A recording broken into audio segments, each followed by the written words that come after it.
Thank you.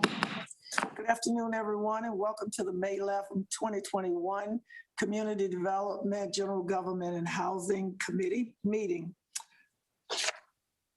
Due to the Safer at Home order, all committee members are participating virtually. For virtual meetings, committee members will be muted until asked to be heard when there is a vote. It will be necessary to take a roll call vote. A committee member will be recognized, raise their hand, and state their vote. All committee members are present, and they are the following: Councilmember Annette Scipio, Vice Chair, Councilmember Robert Clark, and Councilmember Kevin Mundy, and Councilmember Denise Adams, myself. Today we have 11 consent items and 5 general agenda items. First of all, I'll ask the committee, are there any consent items that they would like to be pulled and or reviewed, as well as council members? Councilmember Clark. C7.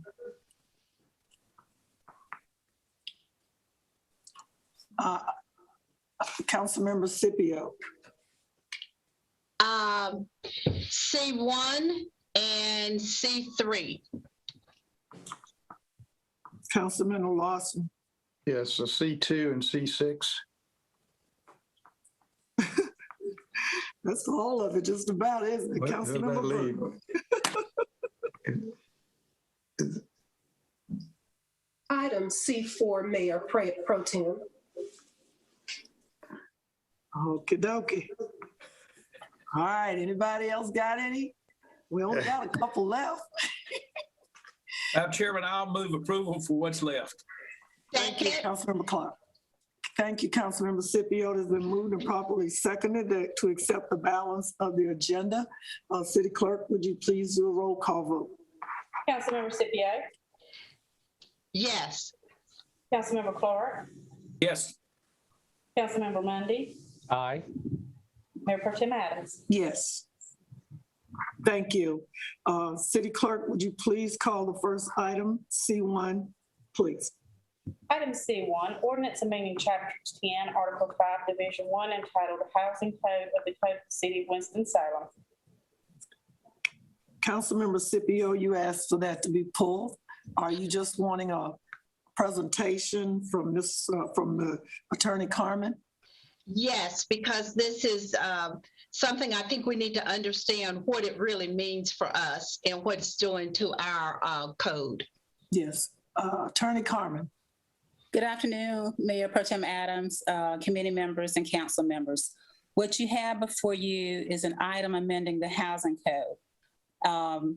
The General Assembly recodified the planning development statutes, including the minimum housing code, into Chapter 160D. In doing so, there were some changes made that require updates to our minimum housing code. And so what you have before you are the updates.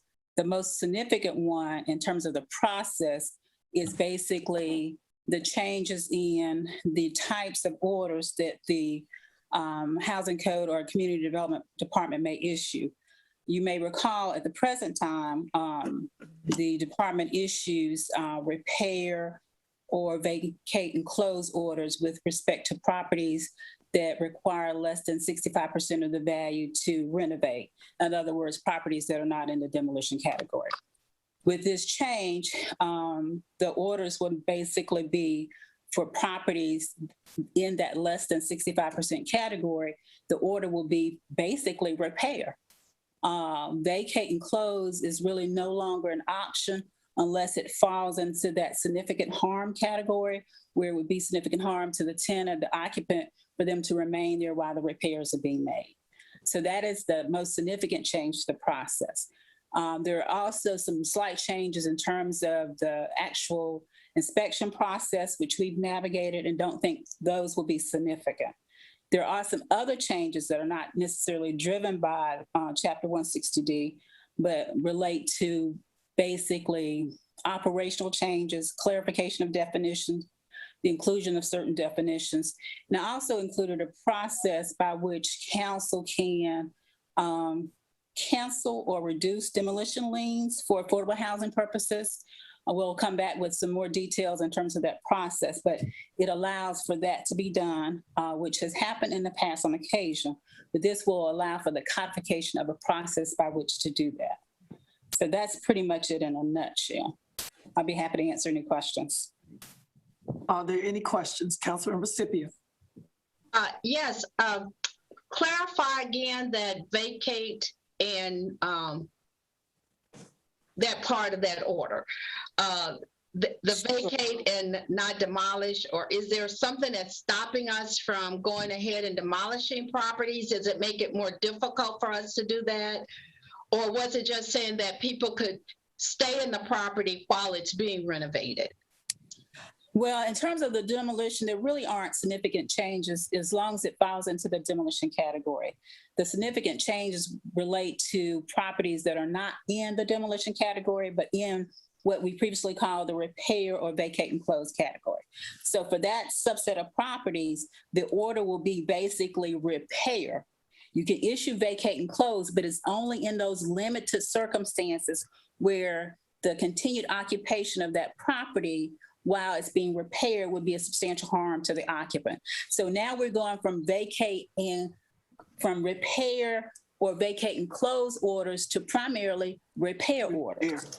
And so if they don't comply with that repair order, then it'll come to council for the adoption of an ordinance requiring the repair of the property, at which point, once the ordinance is adopted by city council, then they'll put a sign on the property saying it's unfit for human habitation. And then, of course, we can use the other processes by which we go to court and try to enforce the ordinance and so forth. So you really are taking away that vacate and close option that you've had previously and have used quite often. But it's making the property owners basically repair the property. And if they don't, then you all adopt an ordinance and then we go through the court process. Does that make sense? It does, but I guess I'm not clear. Do we have the authority to force people to repair their homes or their houses? We do. We still have that. It's just they don't have the option like they have in the past of vacating and closing instead of repairing. So now it is repair. So you have that, and arguably you have stronger teeth now to force the repair.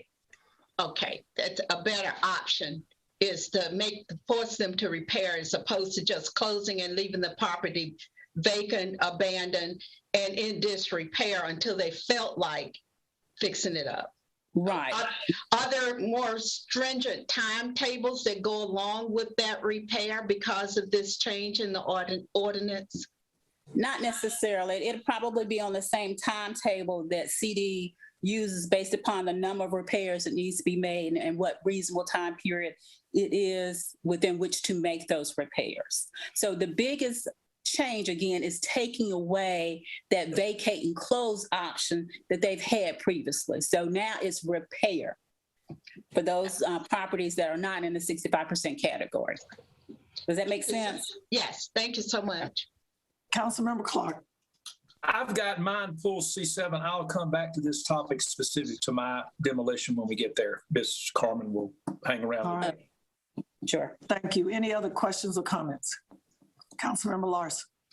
Yes, I think this is good progress. Could you differentiate for me what is in this particular document or this ordinance change is dictated by the state and what is being actually initiated locally as part of our housing project? Is this all state? The vast majority of the items are driven by the changes to 160D, the recodification of that statutory provision.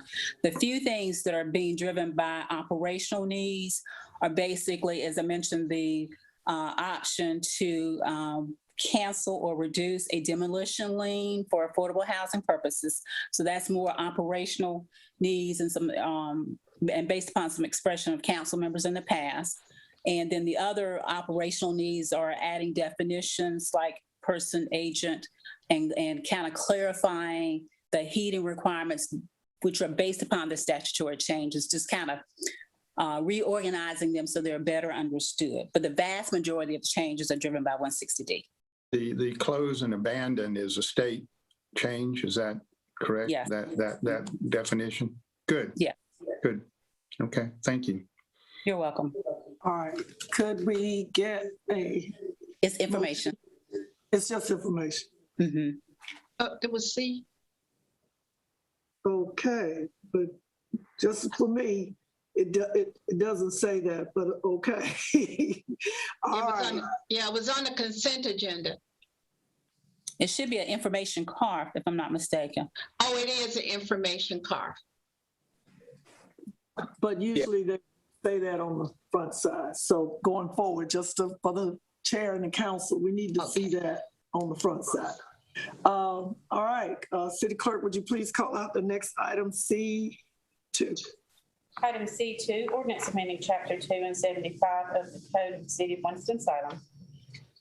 Councilmember Larson?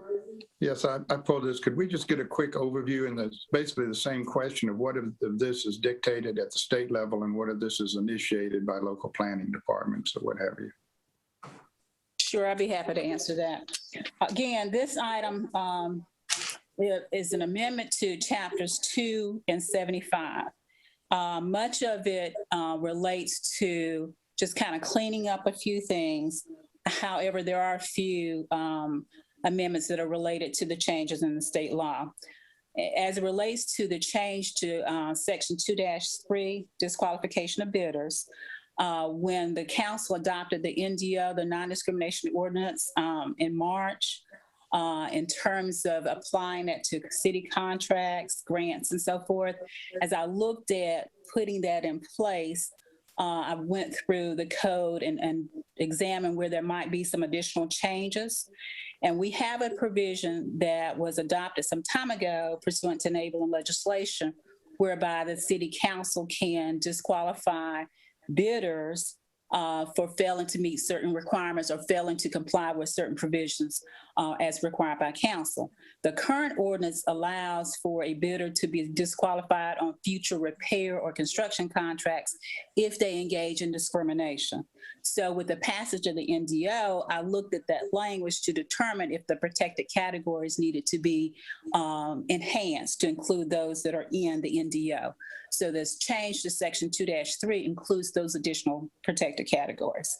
The other changes in chapter 2 is sort of like a cleanup item with respect to the Outstanding Women Leadership Committee. It says that the late Mayor Pro Tem Burke is chairperson emeritus with respect to that committee. And I think it's probably more appropriate to say the Mayor Pro Tem is the chairperson or chairperson emeritus. So it's kind of cleaning it up to make it clear that it's the Mayor Pro Tem that's the chairperson emeritus as opposed to a particular named individual. Then there's a change as it relates to voting on items that come before council under the planning and development statute. With that change in 160D, the reading of text amendments and other things that are covered by the planning and development statute, such as the minimum housing code, no longer requires a 2/3 vote on the first reading of the item. A majority vote is sufficient. So that change is being driven by the statute itself. So for those subset of items, the first reading of an item, the first introduction of the ordinance only requires a majority vote instead of 2/3. So that's driven by the statute. And I think Assistant City Attorney Marilena Jensen-Guho can explain the changes to Chapter 75. So I'll turn it over to her to explain. Stormwater, this is a stormwater change of some sort. Exactly. I'll let her explain that if it's okay with the committee. Yes, hello. I'm sorry, hello, committee members. Yeah. Thank you. So the Chapter 75 changes are pretty much cleanup changes as well. First of all, there's been a change in the use of the terminology relating to stormwater control devices. So whereas we used to call them best management practices, now the commonly used term is stormwater control measure. So we're changing the references in Chapter 75 to stormwater control measure, and the acronym will now be SCM. The other purpose of the stormwater changes is that we wanted to codify and formalize the process by which other city departments earmark funds for the installation, operation, inspection, and maintenance of stormwater devices that they are required to install whenever they develop property. And we have provisions for commercial development and redevelopment that's done by private parties. We have certain provisions when it's a state agency or a county agency that's developing property and adding that impervious surface area. But we identified a gap there that we needed to address in the ordinance, which is when other city departments do the same thing. And so that's the purpose of that. Strictly within our own city government, our own house then. That's right. That's right, Councilmember. Yeah. So that's the ordinance amendment in a nutshell. I'll be happy to answer any additional That's questions. great. Appreciate it. Any other questions or comments? Yeah, I've got a question on the section 75. Councilmember McIntosh. Thank you. Can I get a sort of a description or representation of that last sentence? Stormwater staff would like to add language post-construction stormwater ordinance to allow staff the flexibility to adopt other methodologies. Can I get a for instance when we would use that? Yes, certainly. So when there's a method that has been identified by which you can calculate how much it's going to cost to operate and maintain a stormwater device annually, we want to adhere to that method. And so there is a table in a publication authored by Bill Hunt and Ada Wasink at NC State, and it's kind of the stormwater device maintenance Bible. And so they have identified some formulas that allow you to calculate how much your operation and maintenance costs for 5 different types of stormwater devices. Those devices are wet ponds, stormwater wetlands, sand filters, bioretention devices in clay soils, and bioretention devices in sandy soils. But there are other types of stormwater devices like dry detention ponds, cisterns, rain barrels. I don't know what other manner of device there is. And in that case, where there is not a formula identified for calculating the operation and maintenance costs, we want some flexibility to come up with that method. And so what we're doing is we're using sealed engineers estimates and construction bid tabs that are going to tell us how much that O&M cost is. That's what we do with private development as well. We have them give us a sealed engineers estimate or a construction bid tab. Okay, so our staff will be the arbiter. They'll make the call on it versus going by the blue book. Yeah, so we wanted to deprive ourselves of as much discretion as possible. So that's why we are using the Bill Hunt table for those 5 devices that they identify. But for the other devices, we're using the same methodology we do when it's a private commercial development or redevelopment. And that number comes from the engineer or the contractor. Got it. Okay, Thank you very much. Certainly. Thank you. This is for information as well. Oh, Right. I got it that time, Attorney Carr. Councilmember Scipio. Oh, yes. I just had one other question about, and this is, I'm sure that you're very thorough, Attorney Carmen and your staff. The section 285 about offices, chairperson emeritus, et cetera. Is there any place else in any of our codes that speak to off a person versus an office that we need to clarify? Is this the only place that failed, where a person was chairman emeritus? This is the only, in my review of the code, this was the only place where we named a person instead of the position itself. Yeah, okay. I know you're always so thorough, so I figured you really got that straight on that one. So thank you very much. If you find one where I missed, please don't hesitate to bring it to my attention. I don't mind. Okay. For my midnight reading of the codes, yes. Thank you all. City Clerk, please call the next item. Item C3, ordinance designating certain property as local historic landmark, Twin City Motor Company building. And this was Councilmember Scipio. Yes, I just like for this one to have a very brief presentation on this historic landmark. I am so much in favor of maintaining those things that have been around for so many years. And I remember this building specifically because I remember when I was about 8 or 10, my guardian bought a 57 Plymouth Fury from that site, and it was called Motor Sales. I did think about the name, Aaron. It was called Motor Sales. And so it's really a privilege for me to be here to see that this gets some type of designation because of its contribution for so many years to our community. So I'd just like a presentation on that so that citizens would know what's going on. Mr. King. Thank you, Mayor Pro Tem and council members. Meredith, if I can share the screen, I have got a very brief presentation I can offer for this item.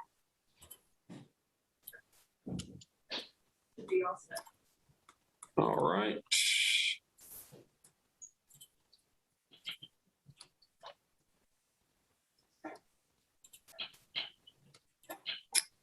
Okay, can everybody see that all right? All right, great. So again, this is a local historic landmark designation for the Twin City Motor Company building. This is, the site's located at 633 North Liberty Street, just over half an acre in size. And what is requested is to designate the entire exterior and interior of the building, along with the entire tax block and lot where it sits. Here is an image of the building in question. This is at the intersection of 7th and Liberty, looking into the building.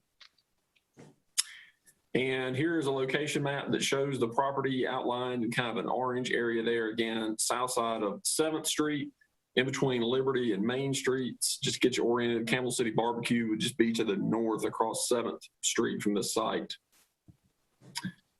So just a quick summary, the State Historic Preservation Office, they sent comments back in January and believe that the application provides the Preservation Commission, local governing board with clear statements about integrity and significance, and that the boundaries justified, and that the architectural context provided are thorough. Locally, our Historic Resource Commission reviewed the subject application and held a public hearing at their March meeting. The commission found unanimously that the application does meet or exceed all standards and guidelines established by the commission to warrant this designation. And just as a matter of note, the building is a contributing structure already in our downtown North National Register Historic District. So one final note, should council approve this, we always want to note and make sure for the record, this does allow the property owner to apply for an up to 50% tax deferral for the property tax. So if this is approved, that would be an option available to the owner. And with that, that's the end of my presentation, and I'm glad to answer any questions if there are any. Councilmember Mundy. Thank you. Aaron, are you or is anyone else at liberty to talk about what the plans are in that building? I recognize that what's before council right now is really the historical designation, but I've seen some exciting plans and presentations. I just don't know if that's public knowledge or if anyone can speak to that. Yeah, it is. And Councilmember Mundy, I do want to be clear for the record, and for anybody watching, I want to make sure we're separating sort of the very specific item that's in front of the committee today, which is the local historic designation, versus what I think you're asking about, which is more the zoning and land use piece. But you are correct, and it is public information. This is the ROAR development, ROAR, and it is a pretty exciting development with a wide range and a mixture of uses, kind of entertainment, restaurant, bar related. I think there's bowling, there's a golf simulator that's been planned, kind of a wide range of entertainment related uses for that site is what's been proposed. Thank you. Councilmember Clark, did you have your hand up? Yes. Yeah. Aaron, quick question. I'm curious how you can designate the interior as historic when the building has been gutted. Yeah, so you can do that. And so the changes that are being proposed, they still have to meet the Secretary of the Interior standards. So any work, and the work that's actually taking place there now, does have to comply with the Secretary of Interior standards. And that's an important thing I want to make sure to mention as well. You know, should this property be landmarked, any changes to the interior or exterior of the site would have to be compliant with those Secretary of Interior standards. So the work that's been done is meeting that standard. So it's permissible to gut the interior of a historic building and somehow that interior is still historic because it doesn't exist. The remaining fabric is of enough of architectural integrity to still satisfy the Secretary of Interior standards and meet the requirements for being a local historic landmark. Okay, fine, thank you. Councilmember Larson. Yeah, I think there's two matters here. One is the Secretary of Interior standards, which are applicable to the federal tax credit program. And that's what they're going for. And they have to meet state archive regulations to comply with those standards. And ultimately, then they will get their tax credits. On a local scene, this property, if we designate it, will be under the architectural review of the Historic Resources Commission, which also has a fairly rigorous program of review if you ever sat in on any of their meetings. And that's an ongoing architectural review process to protect any changes that might be suggested or made to the original fabric of the building. So I think it's important to know that there's a carrot and a stick here. There is a tax deferral that they're eligible for, and as long as they comply with protecting and fostering the historic character of this project, they will continue to enjoy that deferral. If they ever lose that designation, then they will be due for back taxes for 5 years worth of back taxes. This is a very important building, and I think hopefully we will be able to present to the public on Monday the history of this building, because I think it's useful for the public to know something about the history of what their downtown's about. So maybe Michelle McCullough or somebody will be able to present a little deeper presentation. Councilmember McIntosh. I just want to speak a little bit to Mr. Clark's concern about the gutting of the building. I walked through it before they started construction. That building's been gutted for a long time. I think some of the things they were required to keep were the lift, the elevator that was big enough to carry a car to multiple stories. But an awful lot of the original interior stuff was gone. What was there that was original, they have to maintain. But I don't think they actually took out a whole lot that would be considered architecturally significant. The other thing I want to do is show a picture of a 1957 Plymouth Fury. Thank That's you. a cool car. Thank you. Gas guzzler. Thank you. There are no See more if I can find it, Jeff. I think I have a picture. comments or questions. City Clerk, can we call for the vote? A vote? Is there not a vote on this? No. Is there no vote on this one either? Yes. Do we have to vote? Oh, I'm sorry. The motion. See, you all got cars. I'm thinking about the gas shortage. Y'all are confusing me, but it's all good. May I have a motion, please, for approval of item C3? Madam Chair, I move that we approve item C3.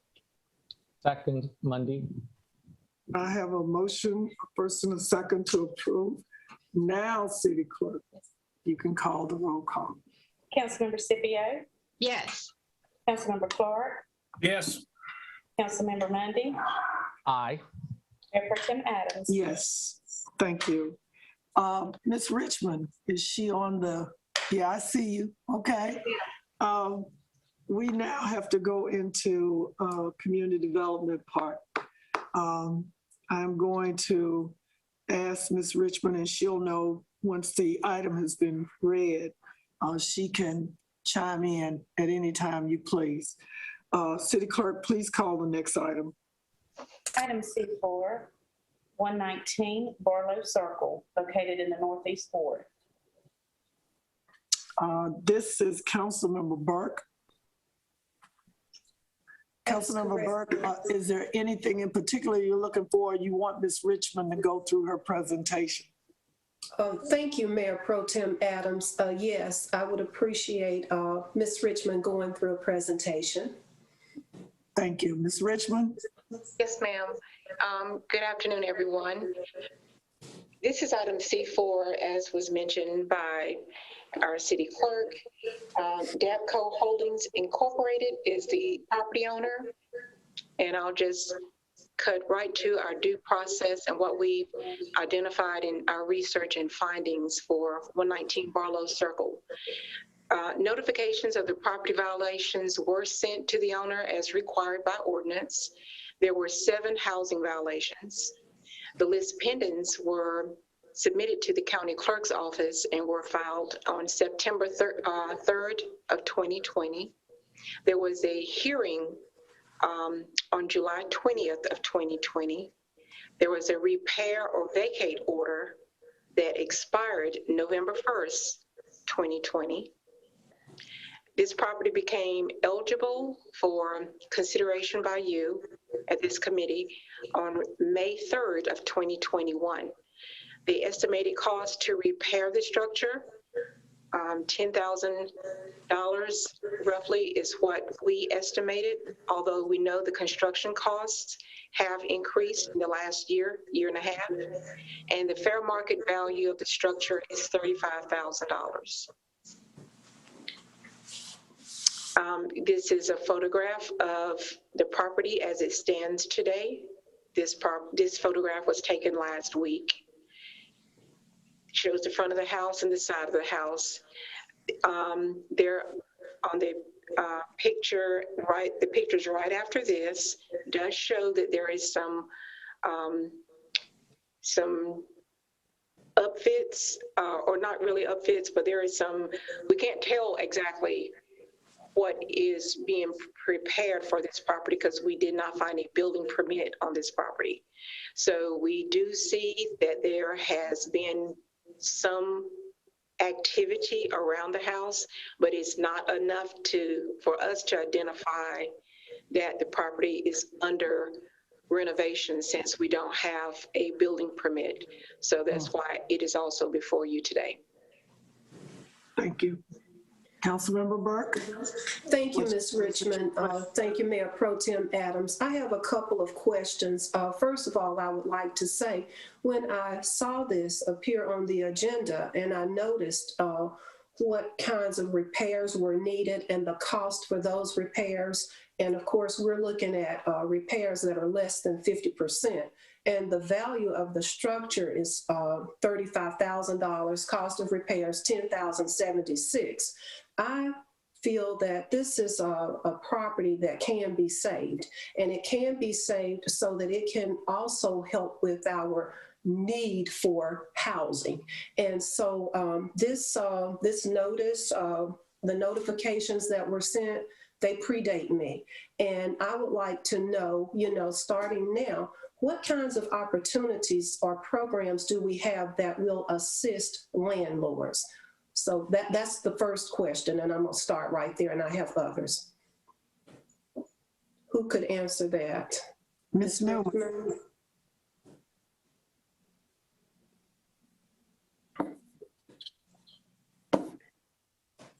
Good afternoon, Mayor Pro Tem Adams, Councilmember Burke, members of the committee, and other council members. Marla Newman, Community Development Director. We currently have a program in our rehab and lending division that can assist landlords of properties that are up to 4 units if it's a small multifamily. There are a number of stipulations. First and foremost, it's a loan program, and there is a commitment that the property has to be rented to someone who meets our income eligibility, which means that they have to be considered low income or income below 80% of area median income. We have actually had very little participation in the program, primarily because most landlords don't want to take on debt to repair those properties. We function as a lender in our rehab program, just like a bank. The primary difference is the amount of interest that we charge, because we charge below interest, below market rate interest, that is. And we have, of course, the affordability restrictions. So a lot of landlords don't want to be tied to those affordability restrictions that are required, and again, are looking more for a grant rather than a loan. So while we do have a program on the books, we have had very little uptake. Matter of fact, in my almost 3.5 years here, we've not had one loan through this program. So it's on the books, but it's not being used by anybody in the community. Thank you, Ms. Newman. Before we move forward with the demolition of this structure, I would like to make a motion to delay it for at least 90 days so that maybe we can reach out to the homeowner or the landlord and make this person aware of the rehab program and maybe if they're interested, give them a chance to take advantage of this opportunity. I just see this as a structure that can be saved, and there's a possibility that this could provide housing for one of our citizens. So again, I make a motion that we delay this demolition for at least 90 days. Attorney Carmen. Just, I guess the question for clarification purposes, are you wanting to hold the item in committee? Yes. Okay. Yes. If you don't mind adding that to your motion, that it be held in committee for 90 days, to give the staff an opportunity to reach out to the property owner about programs, that would be good. Absolutely. Did you have something else to say, Mayor Pro Tem, before I make that motion? No, I'm good. I would like to make a motion that this item be held in committee for 90 days. Thank you. Attorney Carmen, so the committee doesn't have to make the motion, the council member can? The committee, yes, needs to make the motion. I'm sorry. That's why I had that. Not on the committee. No, I'm not. Okay, I'm sorry. Yes, it needs to be from the committee member. I'll make the motion. Okay. Thank you. For clarifying that. And I've gotten a second from Councilmember Scipio that this item C4 be held in committee for 90 days. City Clerk, may I have the vote call, please? Councilmember Scipio. Yes. Councilmember Clark. Yes. Councilmember Mundy. Aye. Mayor Pro Tem Adams. Yes. And that motion passes. Since we have like 7 more housing, I want to ask Ms. Richmond, first off, have you heard from anybody that's on this list? Only item C6, no one else. And we have signatures that everyone received everyone has received. Their notice. Sent them, yes, ma'am, their notices. But only item C6 has contacted us. And just as another clarification, I'd just like to make sure that everyone is clear that actually built into our process as we have it now, this property owner will, if you vote, well, you've already voted, but if you vote for the demolition, they still, in fact, actually receive 90 days automatically. During the 90 days when we go through this process, typically that's when customers will contact us because we still send out even more certified and regular mail. And the closer it gets to demolition is usually when we hear from people. When the demolition placard goes onto the property, that's when they'll contact us. Even though they'll sign certified mail, they won't respond to us and let us know actually if they intend to make further repairs, or if they've stopped work on the house, like this one has stopped for a little while, for several months actually, and we don't have a permit. But there is a process for most of the cases that you're going to be talking about and what you see before you, already built into our process that is 90 days. So I just wanted to make sure everyone understood that part of the process. Thank you, Ms. Richmond. City Clerk, would you please call the next item? Item C6, Solid Rock United by the Way Ministries Incorporated, 3704 South Dale Avenue, located in the Southeast Ward. Councilmember Larson. You're on mute. Sorry, I'd just like a little information on this one. I understand now that a letter has been submitted on it. It's not in my ward. I'm wading into somebody else's business, but it's an attractive house and I kind of hate to see it demolished. So I'm wondering what the status is on it. Ms. Richmond. Yes, sir. So we've heard from a representative of the church after the entry that you all typically receive for councils moving, properties going for your review. So I believe it was May 4th that we heard from the church. The church explained to us, or a representative explained to us, that they have not been holding church due to the pandemic. So they have not had any services, and no one has been into the church, and this property is the parsonage. No one has used the parsonage, and it's been vacant for pre-COVID-19. They are in a position now where they're going to begin to hold services, and the letter that I can, because externally there is some damages, that there are damages rather, that you can't see from the photographs. They're very close to the house, the soffits, the back. There are some interior damages that these pictures were taken, but the customer did contact, you can go on to the next slide, Meredith, thank you, where I'm identifying that the senior pastor also, we were informed, had not been well during this time. And now that the church is in a better situation where they're going to start having services, and they fully intend to make repairs. So they contacted me on May 4th and asked that this not go forward because they need more time as they get on their feet again. And they have agreed to sign any agreements that we have. And I have a few pictures after this slide. This picture, if you back up one, Meredith, this shows, in addition to my conversation with Ms. Monroe, she sent a letter and explained, she thanked me for her conversation and explained just what I just explained to you all. And then on the next slide, shows some of the interior, and then it shows what they have already begun to do in the interior of the property. So they are responding, they are responsive. They are fully intending to make repairs on this property and get the church back on their feet. Okay, so if I may comment, my concern is we've got the parsonage to a primary church, a nonprofit organization, that's had been shut down because of COVID. Now, whether they're eligible for any COVID money or not is somebody else will have to make that decision. But I would hate to see this building become a casualty of this whole episode of the last year or so.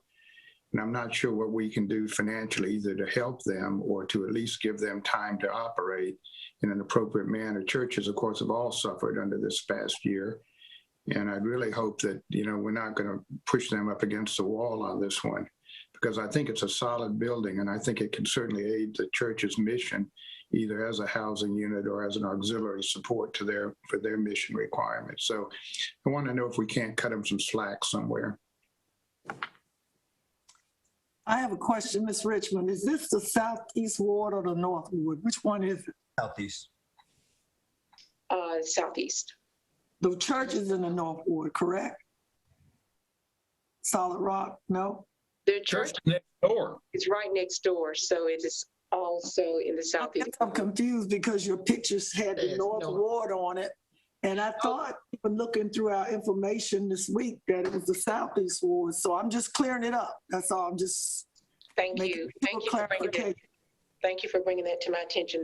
I apologize for that error, but this is definitely in the southeast ward. Yes, okay. So what is your pleasure, Councilmember Scipio? I just want to remind everybody, we got a lot of items still to go. I think we don't have a problem with having, we don't have a housing shortage in our city. We have a lot of houses that need to be renovated and put back into action. And there may be some other shortages, but we have a whole lot of properties that are looking very much like this property, that because where the property is, the tax value is not very high. Yet the repairs can be significant for people who haven't had the wherewithal to be able to save money.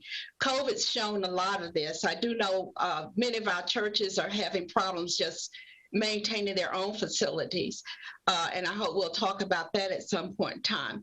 But these homes, these houses that are under 50% of the value, I would hope that our community development department would take very, very critical steps to ask the owners to work with us to put those properties back on the market and put them in order. I don't know if we need to look at the lending policies that we have that would make it even much more enticing for them to let us go ahead and rehab the house and pay us back or do something. But I think we really need to get on top of this. There are so many properties across our city, particularly in our lower income areas that are in this state. They need help. They need to be renovated with a modest investment, under $50,000 and some under 30 and others.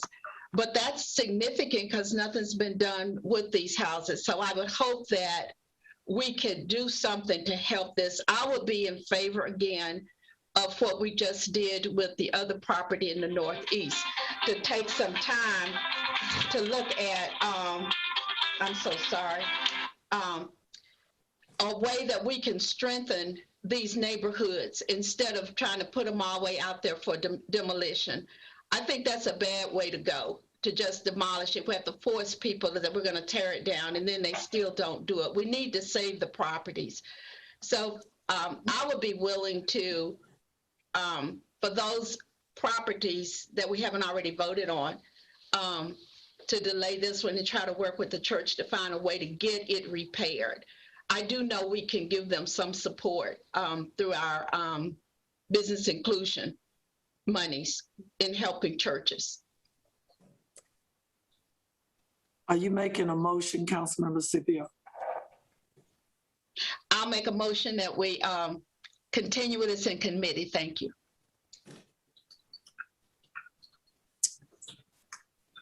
Councilmember Clark, are you going to second it so at least we can get the discussion and let you speak? Mr. Mundy's going to second it, I believe. I was going to second that. I didn't know if Mr. Clark had a question or not. Okay, it's been moved and properly seconded. Is there any discussion? Councilmember Clark. Two things. One, this is in Mr. Taylor's ward, and I normally defer to the council person of the ward because he knows it better than anybody if he'd like to comment. The other comment I'll offer is more of a general comment, and that is the numbers I see from the staff on what it costs to renovate, I think, are off by zero. The house in Ms. Burke's ward, I saw the number there. I know the number of the one that's mine's coming up, and to think that you can take some of these houses that are just in terrible condition and for a couple $1,000s fix them up. So I just think you need to be realistic on what they cost. Having said that, I will do whatever Mr. Taylor wants us to do. Councilmember Taylor, you have a comment? Thank you, Madam Chair. I will say that when these houses come up for consideration, it's usually because neighbors are complaining about them. The city goes out, takes a look at them, and you know how the process goes. I think at this point, we can convince the neighbors to give the property owner a little bit more time. I do respect what's happened with COVID, and we'll do our best to try to fill the affordable housing needs where we can, especially on the south side. Attorney Carmen has comment. Just for clarification on the motion, is it delayed for 90 days, held in committee for 90 days? Yes. Okay, just want to make sure the time. Okay. Councilmember McIntosh. You know, if the committee votes and council votes to demolish this house, there is a 90-day grace period. And we have so few tools that to coerce property owners to make improvements in their property. The only tool we have in our toolbox is demolition. It's a bad tool, but it's the only tool we have. And so when you go 90 days out to vote on demolishing it, it's going to have another 90 days when it comes back and you vote to demolish it.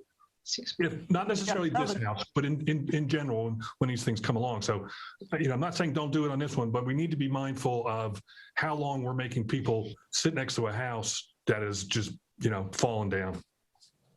Thank you. We have a motion on the floor to hold this item in committee.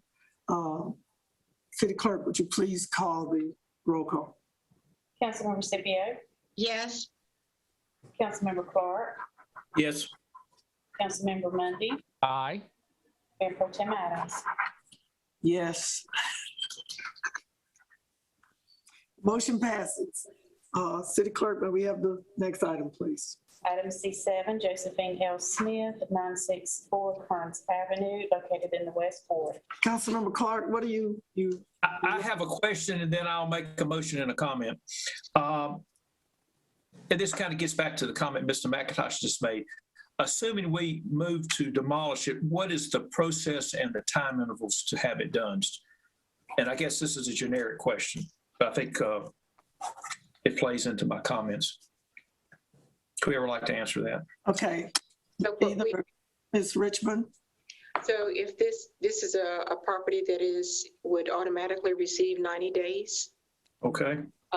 It has 3 violations.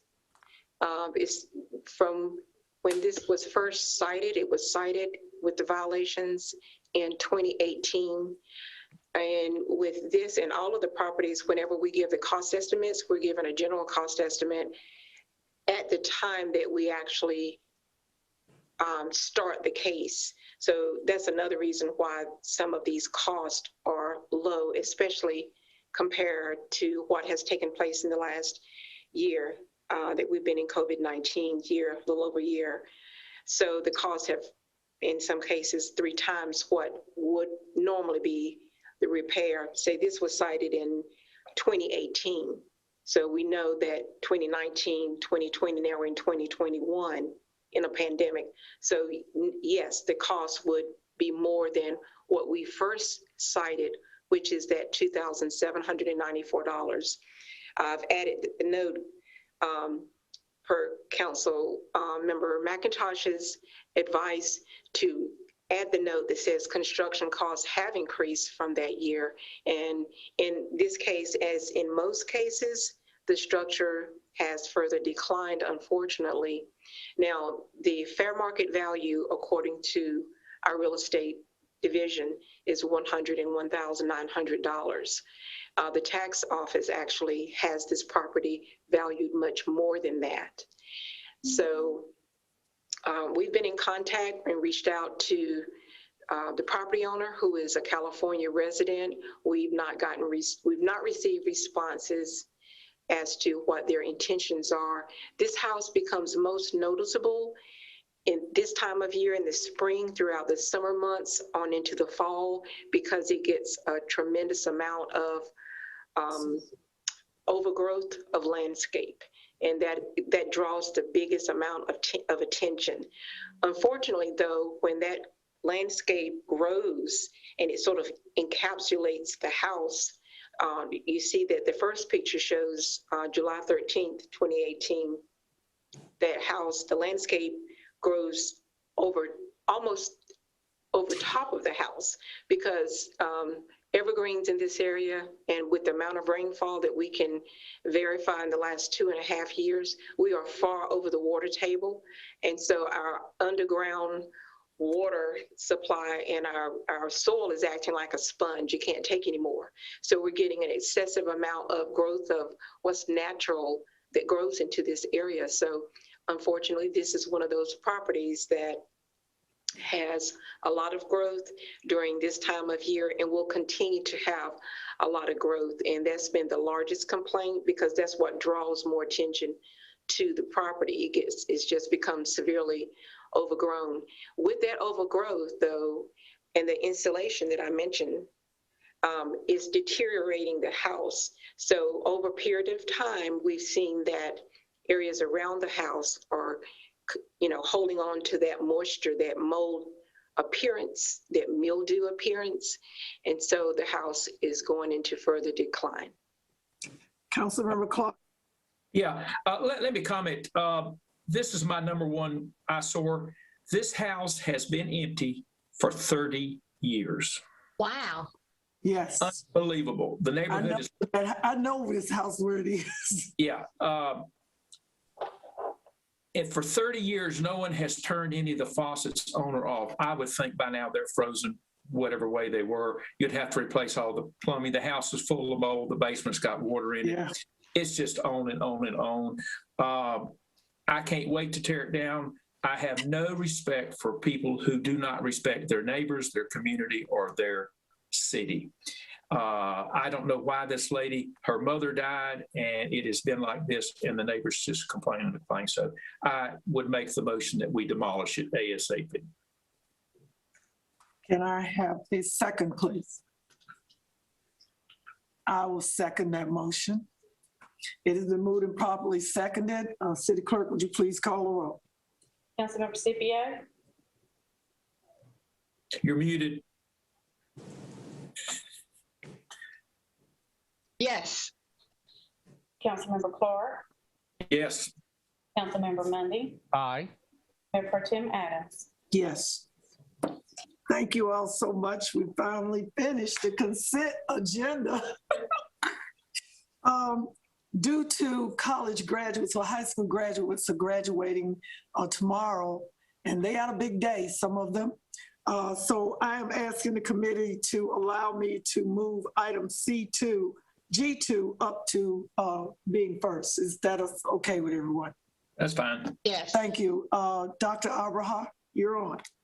City Clerk, please call the item G2.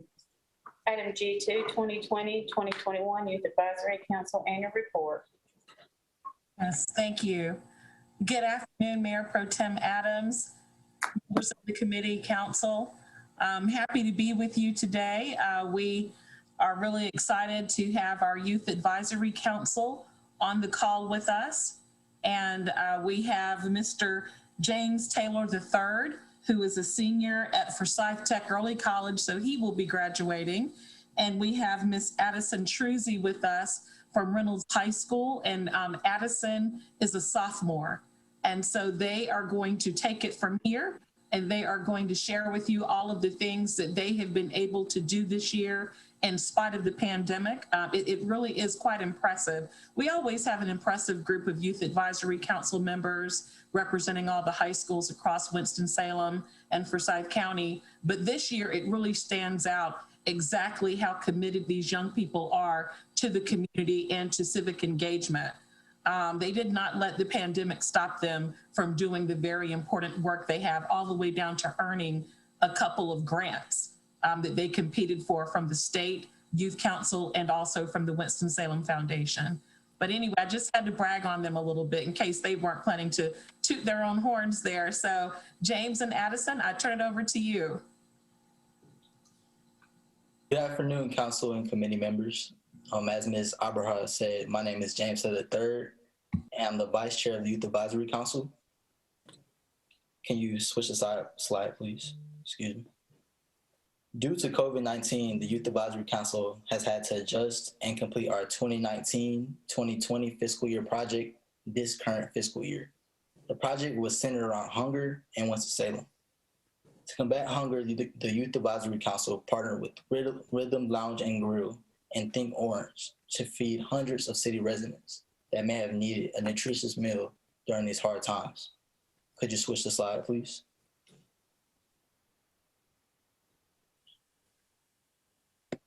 This is how the event looked at Rhythm Lounge and Grill.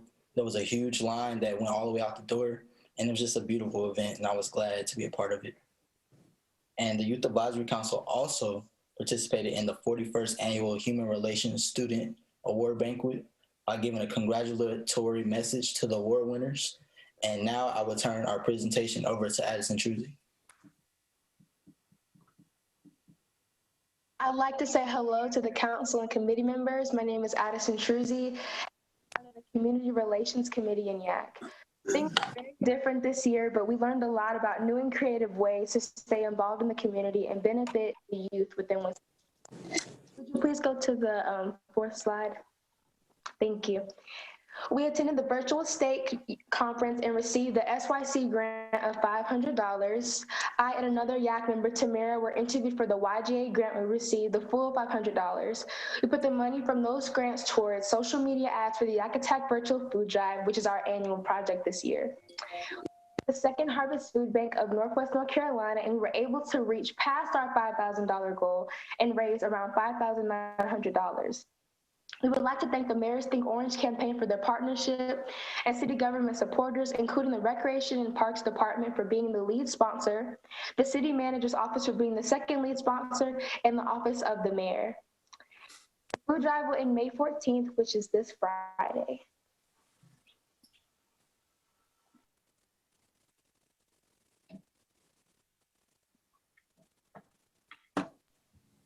Is that it, Addison? Oh, yes, I'm sorry. Yes, that's the final. Okay. All right. Thank you, James, and thank you, Addison. And so, Mayor Pro Tem Adams, I do believe that they are prepared now to answer any questions that members of the committee may have for them in terms of the work that they have undertaken during this past school year. Councilmember McIntosh and Councilmember Larson. Yeah, I'm just curious about how many hours you all had to put into this. It seems like you've done an awful lot of work for it. Is it something that you met once a month on or more often? So we met outside of the meetings for this year's annual project. We've been working since December all the way up to early April, but we're still working and putting things out here to get as much money as possible raised. Yeah, and also came to a point where we had to divide it into our own personal committees to get work done faster and more efficiently. Wow. Councilmember Larson. James Addison, thank you so much for your service. It's just a wonderful, wonderful job. Addison, I assume you're going to be with us next year. Is that correct? Do you go on? Definitely. And James, you going on to college or what's happening with you? Yes, sir. I'm going to North Carolina A&T. All right. Good luck to you both. And thank you so much for what you do for the city. Thank you. And Dr. Abraham, we look forward to the continued work of our Youth Advisory Council. Council members committee, also another indulgence. We're going to move the item 3 up as well because these are young people. We have tortured them long enough today and they got other things to go do. City Clerk, please read the next item. Item G3, 2020-2021 College Advisory Board Annual Report. Dr. Abraham. Thank you, Mayor Pro Tem Adams. Again, we have another dynamic group of young people, as you've already mentioned, Mayor Pro Tem. And leading today on behalf of CAB, we have Myra Ramirez Manriquez. Myra is graduating from Salem College. She actually also served as a human relations virtual intern this year. We've had Myra all year, ever since September. And so she has been a dynamic intern. She is bilingual. She has assisted Adolfo Briceño and the rest of the staff whenever we've had bilingual needs for written as well as verbal interpretations and translations. And so we are hoping to keep Myra on board for a little while longer, even though she's graduating. We also have with us today, Ms. Cameron Allen. She is graduating also from Wake Forest University, and Cameron is a past intern with the Human Relations Department, and she's a veteran CAB member. She's been on the College Advisory Board for 2 years. And so she has been an integral part of the success of the College Advisory Board over the past couple of years. And so I will turn it over to Cameron and Myra at this point. Thank you. Hey, yes, thank you all very much for all of your time and support over the last year. We've definitely heard a lot about the impacts of COVID. So, of course, a part of the College Advisory Board, and we also want to celebrate our fellow members of the Youth Advisory Council and all of the work that they have done. But on our next slide, of course, it shows all of our CAB members this year and their significant importance working virtually through all of our programming and events that we've had going on. Hey, so one of the most significant events that the College Advisory Board has taken part of is the National League of Cities Community of Practice Initiative. The city of Winston-Salem was chosen as one of 13 cities to participate in this nationwide initiative, and we have decided to focus on 2 area cohorts, including housing affordability and access and food insecurity. And those are two areas in partnership with Winston-Salem State University we wanted to focus on because they are the ones that significantly impact student success as far as graduation and just getting through college in general. And especially wanted to focus on historically marginalized populations as well within this initiative. So in order to go about doing that, we had to survey needs for the area and all of our colleges and post-secondary institutions in Winston-Salem. So we created a survey at each of our respected institutions and worked to compile a survey that would be able to be distributed upon our upcoming 2021-2022 school year to survey the needs of students and then work towards establishing initiatives to help them with their needs. And of course, this will be something we will conclude in 2022, but we're hoping to move forward with all our programmatic needs as soon as possible. And I will pass it over to Myra for our next big initiative. For that, I want to thank Mayor Pro Tem Adams for involving CAB in the NLC. It's a great project and we're so proud to be part of it. All right, now I'm going to move into the Collegiate Trust, which is one of our main events for CAB. This year, of course, it was virtually due to the pandemic, but we did have participation from other local campuses, and we had over 60 participants this year. That included the officers from the Winston-Salem Police Department and university officers, as well as students from each campus. CAB was there as well, just to support, but we also had other students, which this is very important for us because it opens a channel of communication in our community, just to talk about things that's going on our campuses and have a safe space for all students. And that is all for I believe. Thank you for your time. Thank you. Any closing remarks, Dr. Abraham? No, I just really want to congratulate CAB for having such a successful year. And again, I echo what Myra said, Mayor Pro Tem Adams, we appreciate you for leading us to even try to get selected for that NLC grant that we did get selected for. And it's just been an honor to work with them. And also CAB has been outstanding with respect to working diligently to make sure that they can serve in whatever capacity available to them to help their peers who they know have a lot of food insecurity and housing instability, particularly during this time with the pandemic, because a lot of students cannot depend on the normal incomes and salaries of their parents or either for themselves. A lot of them work because so many things were shut down, they weren't able to work and so on. And so people really are hurting right now. And so I just really want to commend CAB for wanting to be a part of the solution and helping the NLC to identify ways in which to partner with our local HBCU to figure out what we can do in a partnership between city government and our post-secondary institutions to help these students. So kudos to CAB. I really wanted to echo that. Thank you. Any comments or questions? Councilmember Monday. Quiero decir felicidades en todos sus éxitos y mucha suerte a todos de ustedes en el futuro. That was for Myra. Muchas gracias.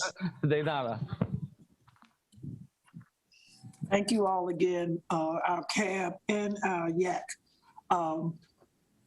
Thanks to Councilmember Taylor and former Councilmember Montgomery for bringing these to the forefront back in 2010 when they got elected.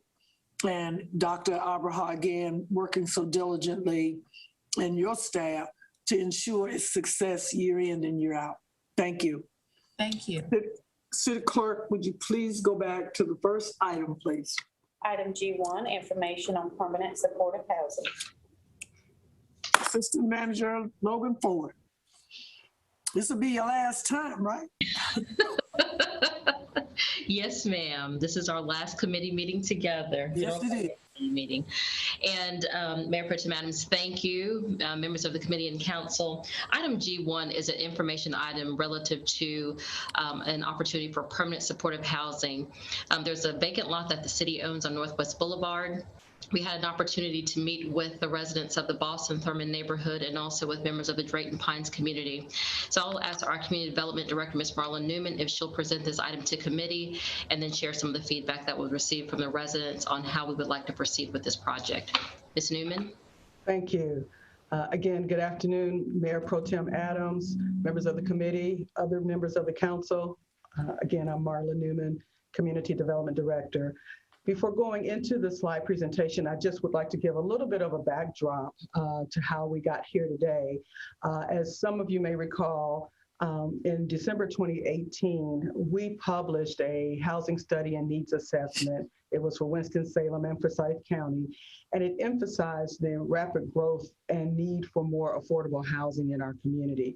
At that time, it was identified that we are probably short upwards of 16,000 affordable housing units, and that this shortage of units really makes it difficult for individuals who have limited incomes to be able to find affordable, decent places to call home. We also have identified some needs for what we call permanent supportive housing. And we'll get into the slide presentation now at this point so that I can kind of walk through what permanent supportive housing is. So Meredith, if you could go to the next slide, please. And so with supportive housing, it's a combination of housing and supportive case management services. So it's an effective way to help vulnerable households live more stable and productive lives. Oftentimes we find often very low income individuals who might be suffering, as we say, complex challenges and may have diverse abilities. They sometimes have serious barriers to obtaining and sustaining housing. So when we talk about supportive services, you'll see here in the table, it's anything from educational programs to job training, life skills, community support services, but a variety of things that people need to help them be able to live independently, develop the proper skills to manage their own living arrangements, and actually also connect with community-based healthcare, treatment, and other needed community services. Meredith, could we have the next slide, please? Here you have an example of a very successful permanent supportive housing development that was created here in, it started in 2009 and was completed April of 2010, Hunters Hill, and it's on Hutton Street. And it's a small development. You see here 12 units. Of course, the cost at that point to develop this was just shy of $1.3 million.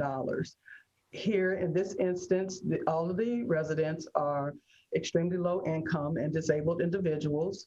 They're all 1-bedroom, 1-bath units. And you see here that standard rent in these particular units is $520 a month. Key here is that the tenants are charged no more than 25% of their monthly income. So that means there's a cap on how much they would have to spend. But again, what each client ultimately spends varies by that household, but it's a maximum of $520 per month. Next slide, please. So as Ms. Logan Ford mentioned, the city owns this particular parcel highlighted in blue on Northwest Boulevard. To the kind of northwest of the site, you'll see what is the Drayton Pines community, and north of that is the Boston-Thurman neighborhood. So, and you'll see to the west is University Parkway. So this is near the intersection of University Parkway and Northwest Boulevard. This is 4.4 acres. And one of the reasons this particular tract was attractive to us was it's on a bus route. It's relatively close to a grocery location. You have other services very close by, health services within 1.7 miles. Next slide, please.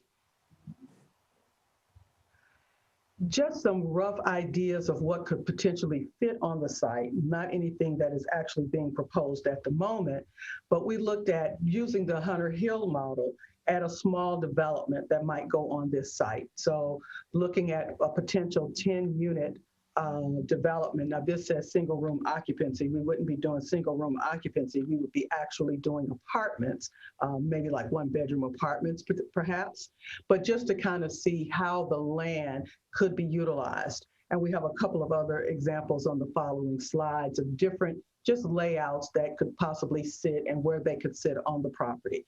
Here was a 20-unit building with communal spaces. The next slide, please. Then you have some others that pick up the concept of cottage courts. So we've been talking about them as being part of that missing middle type of housing that we could use here in Winston-Salem. So we went back and just kind of tinkered around and said, well, what if we tried to do a cottage court development? And you'll see, you know, where there's a great integration of green spaces and courtyards and the like. You will see that, and this was on the earlier slide that showed the parcel, that a part of this particular tract is in a floodplain. So you can see that this rendering was done taking into consideration the floodplain as it relates to Peters Creek. And one more slide, please. And this was another vision of it that had 17 units rather than the 14. At this juncture, we have no idea of what would be the ideal density for this particular lot, but this was just to illustrate that a variety of types of designs could be usable for this particular location. Next slide, please.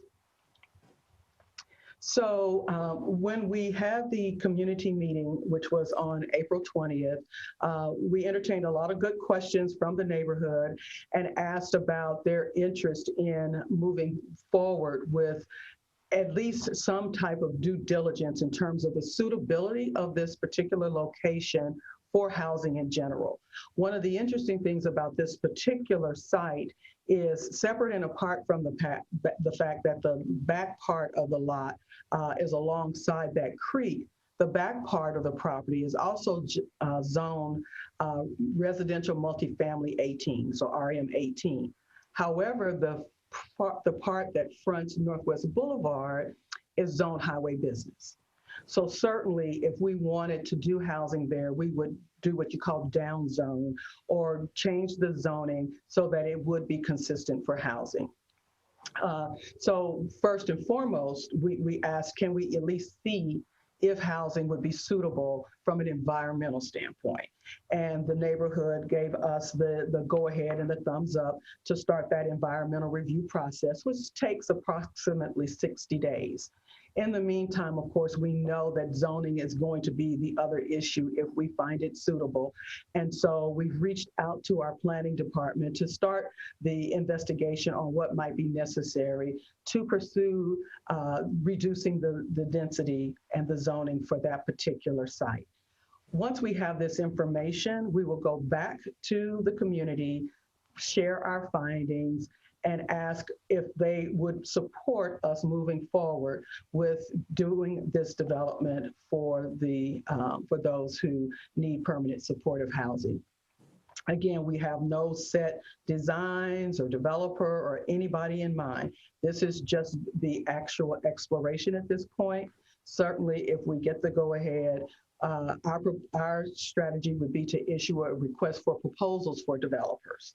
And then that way we can look for developers who have experience in developing these types of units. And also we would be looking for someone who would operate it, who would make sure that every resident who is a tenant has case management services, individual development plans for that particular tenant so that they can get all of the services and support that they would need to be stable in that household.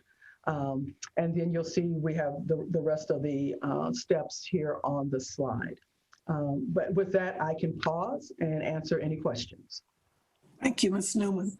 Any questions or comments from the council committee? Councilmember Scipio, then Councilmember Clark. You're on mute.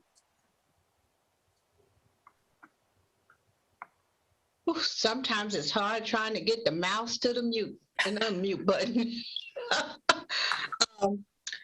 Ms. Newman, I think this is a very interesting idea. I think it is, I love some of the concept drawings. My question is, when you speak of going back to the community, who is that including? Is it including the Boston Thurman residents that are up Thurman? Is it including the residents on the other side of University Parkway where Drayton Pines is? And does it go up into Cherry Kimberly Park area? Just how broad is the community that we're getting input from? We are primarily getting input from those who consider themselves to be part of the larger Boston Thurman neighborhood, as well as those in Drayton Pines, which is really kind of subsumed into the Boston Thurman neighborhood.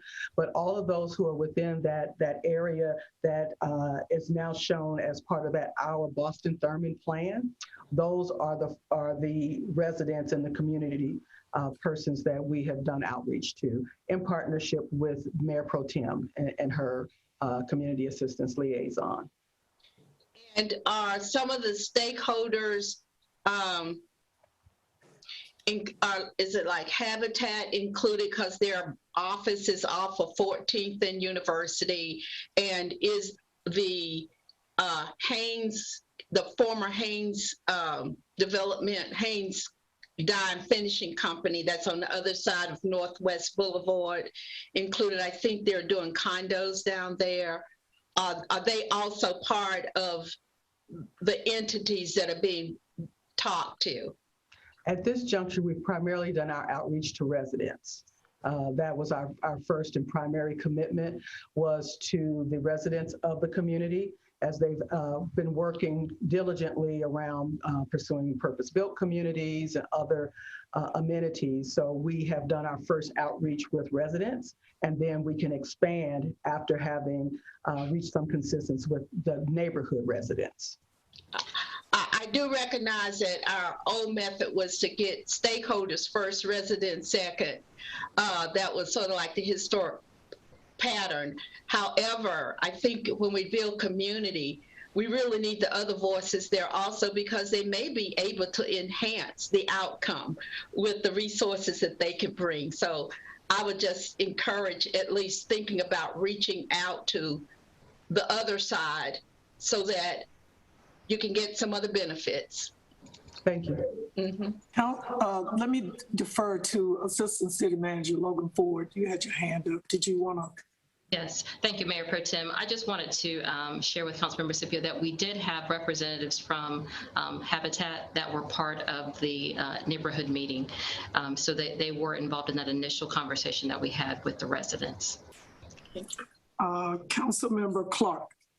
Yeah. Couple of questions. One, first off, I like the idea. I do frequent the Bojangles regularly, so ride by it a lot.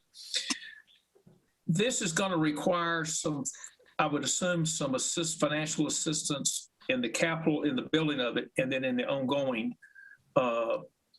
rent subsidies. Do we have income streams to do that? And if so, will we provide that information to the folks that we're asking for proposals from?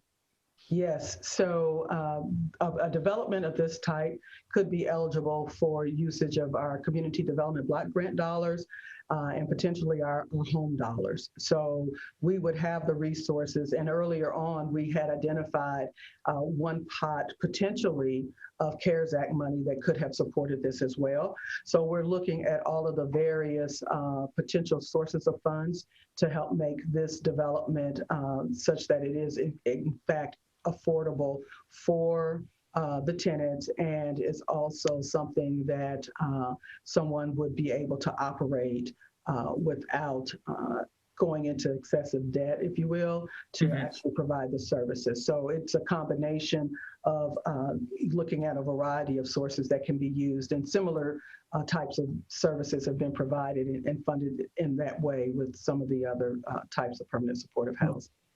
Last question. When I drive by, there's playground equipment down in there, and I always assumed that was a city park. It is. It is? Okay. It's a little different part of it, right? It's right adjacent to it. Yeah. Thank you. That's all. Councilmember McIntosh and then Councilmember Larson. Yeah, just quickly, I think this is, I like the project a lot. I know Hunters Hill has been a real successful project.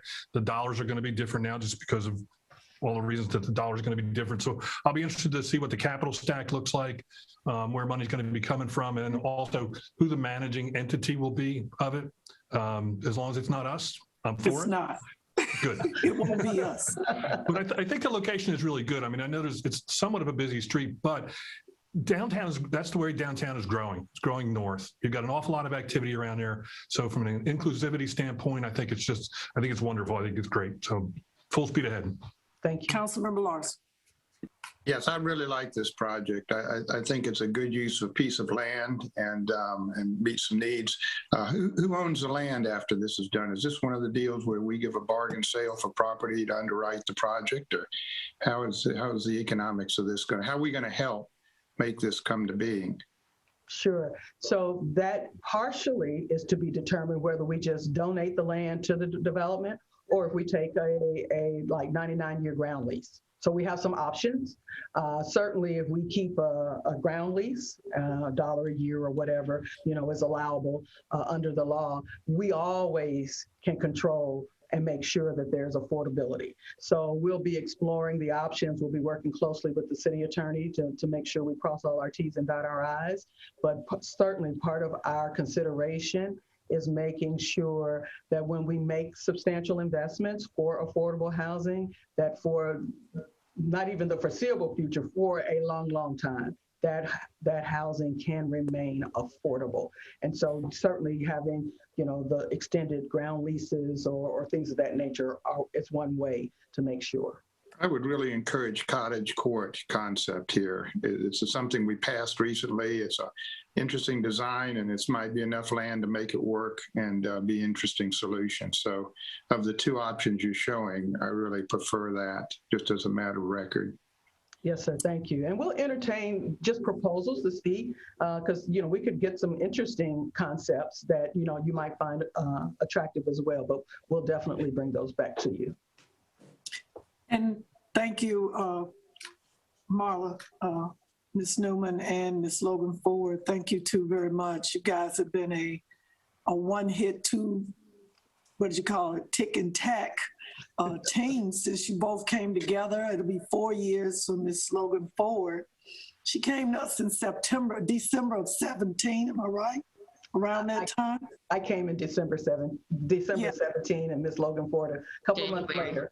January 17. And at that time then, just so the committee knows, we're going to hold 4 and 5 until next month. It's going to be a long one next month. We're going to start early.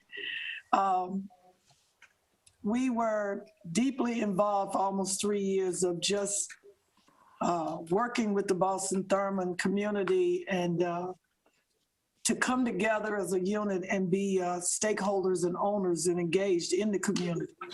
There were a lot of issues. There were a lot of things that had to be done, a lot of healing, a lot of everything, of how you communicate with your neighbor who you might not like, but how do you all work towards the same goal?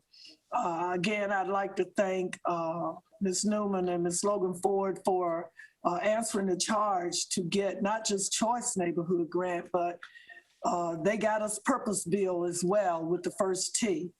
And Boston Thurman is a designated first purpose-built neighborhood. Again, if you don't know what that is, please go online and Google it and see the different neighborhoods all over the country. It requires PPP as well, public community partnerships with everybody.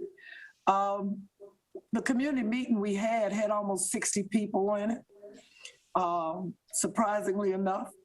And I was a little nervous about it because I know a lot of those folks from those 3 years prior when we were arguing and fighting just to get us to a place where we could see a way. And they all listened to the presentation. They all had a lot of questions. But Northwest Boulevard is a major thoroughfare through this city. Councilmember Scipio, it turns into 14th Street at Liberty Street. But if you get on it, 14 from Walkertown Road all the way to the north, you can go all the way to 1st Street. And I want it to be known that I want Northwest Boulevard to get the same attention as Stratford and Northwest Boulevard from Thurman to First Street, Martin Luther King, Salem Parkway, all of that. The Northwest Boulevard corridor, I've talked with the city manager, the Boston Thurman community. They feel like that just because University Parkway runs through their neighborhoods that we're supposed to be satisfied with that. But I told them, you know, that we also got to look to the future as to how we improve neighborhoods by working together and try some new and different things. But I am going to ask for a motion at this time that the Community Development Department should be able to move forward with the environmental review of the parcel to see if it's even buildable at all. Could I get a motion, please? I'll move that. Thank you. I have a first and a second. Councilmember Clark, Councilmember Mundy. City Clerk, please call for the roll call vote. Councilmember Scipio. Yes. Councilmember Clark. Yes. Councilmember Mundy. Aye. And Mayor Pro Tem Adams. Yes, thank you. Thank you all so much. It passes, and I'm sure that they'll bring more to us. Councilmember McIntosh, I just need to say one more thing to Assistant City Manager Logan Ford. I'm trying not to get all teary-eyed here. We appreciated you. We appreciate you still. You're just going to be next door. Know that this is still home and family, and we will do whatever we need to do to ensure your success over there, much like your success here in the city. Again, you have changed the game of assistant managers in community development for the city of Winston-Salem. You brought home choice after twice we tried. You brought us Purpose Bill. You've done some things with public safety. You've done things with parks and recs. You were here when we did the 18 bonds and we were talking about it. You helped us finish the completion of the 14 bonds. Your body of work will continue always to go down in the history of the city of Winston-Salem. I think greatly of all the assistant managers I've worked with over the years, but I must say in community development, girl, you rock. Thank you so much. If we could all give her a hand, please. This meeting is now adjourned. Hang on. Councilor Adams, if you need to consider swapping start times with my committee for next month, since you're gonna have a big agenda, I'm okay with that. Okay, thank you so much, Councilmember McIntosh. And we will convene, since I got to go from upstairs to downstairs, let's convene at 12 after. Thank you again. Thank you all so much.